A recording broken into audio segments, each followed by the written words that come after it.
Yan mga bossing, oh. Yun, sa mga boss, naangat din yung kanyang, ayun, oh, all goods yan. Yung kanyang kasoy, so kasama din yan sa vertical lifestyle mga boss. Ayan. Pati yung kanyang running board mga boss, naangat din yan. Ayan. So papakita ko lang sa inyo din. Ayan, oh. Ayan, so naangat din siya mga bossing.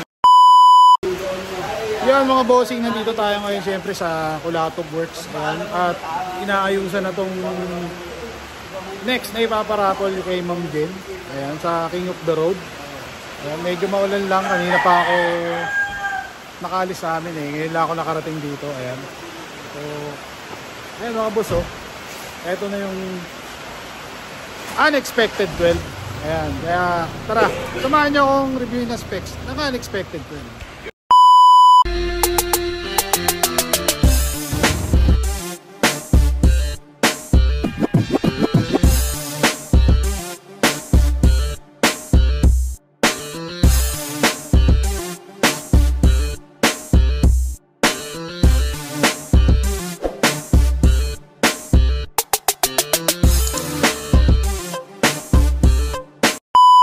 Ayan, papakita ko muna sa inyo ng mga sneak peek mga bossing. Ito, kung gaano kakisig itong napaka-angas na unit ito ng Milwaukee Motors na nandito, hinihimas sa tarima ng Kulatog Works mga bossing. Ayan. Siyempre mga bossing, simulan natin dito sa harapan.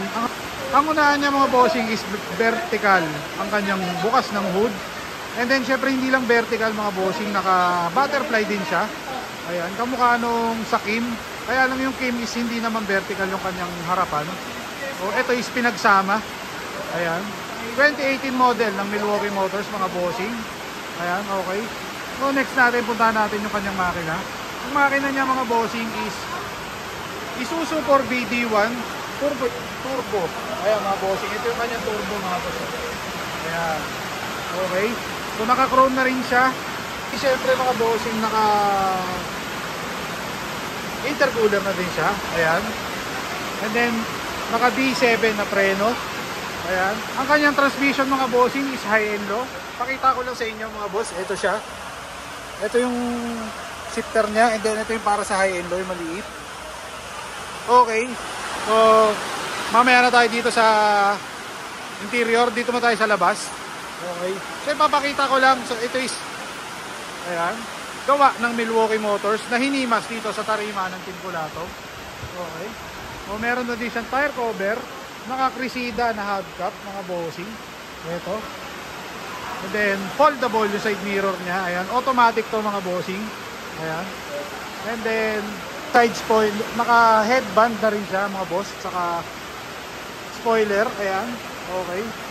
So dumako naman tayo dito sa kanyang likuran banda. Ayan, so itong kanyang likod, hindi siya full na makintab na stainless, meron siyang nilabuan mga boss. Ito, yung lower siding is malabo, pati yung kanyang upper, ang makintab lang sa kanya is yung angular. Ayan, okay. So next natin, naka-sliding window na rin siya mga bossing. Vertical lifestyle ang nilagay ni Boss Nuts Lamigo. Ang nag-sticker na ito mga boss is si Boss Nuts Lamigo. Ayan, okay. So next natin, dito naman tayo sa kanilang interior. Ang manibela niya is naka-plexiglass na steering wheel mga bossing. Ayan. So kasama na to sa mapapanalunan nyo. Wala nang aalisin dito mga boss. Kung ano yung nakikita nyo, yun lang yun. Yun na yun. Okay. So yung mga gauge niya is nakalagay dito sa gilid. Ayan o. Ayan mga bossing. And then syempre meron siyang Pioneer na head unit. Ayan. Okay. Naka single seater na din. So ito yung kanyang interior mga bossing. Ayan. Naka overhead siya mula sa unahan hanggang papunta sa dulo. Ayan. Hanggang doon sa dulong dulo. Ayan. Okay. So nakapaikot yung overhead niya. So yung kanyang upuan napaka linis pa rin mga bossing. Ayan. Makikita nyo wala pang punit. Ito is na preserve maigi nung dating may-ari. Since ito is private. Okay, next natin, meron din siyang TV para sa karaoke. Alam ko ito is nagagamit din nila for entertainment purposes. Ayan. So, pwede mag-video dito, alam ko. And then, syempre, naka-sunroof. Ayan. automatic sunroof mga bossing.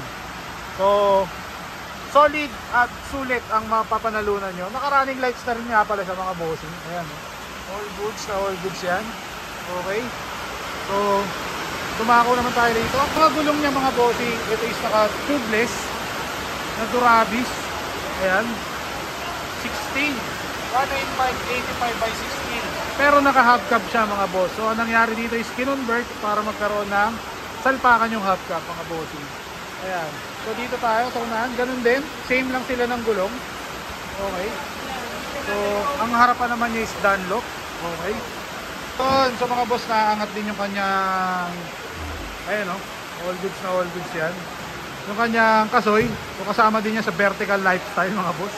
Ayan. Pati yung kanyang running board mga boss, naangat din yan. Ayan. So papakita ko lang sa inyo din. Ayan o. Ayan. So naangat din siya mga bossing. Napaka-solid ng unit na to. Okay. Meron na din siyang stabilizer. Naka-stabilizer din yung mga boss. Ayan. Yung pangilalim niya is Isuzu. Ayan. Isuzu ang kanyang mga molye. Ayan. Okay. Yung makikita nyo. All goods na all goods to mga bossing. Ayan. Siyempre silipin na rin natin yung likod. Naka-stabilizer na rin yung kanyang likuran mga bossing. Ayan.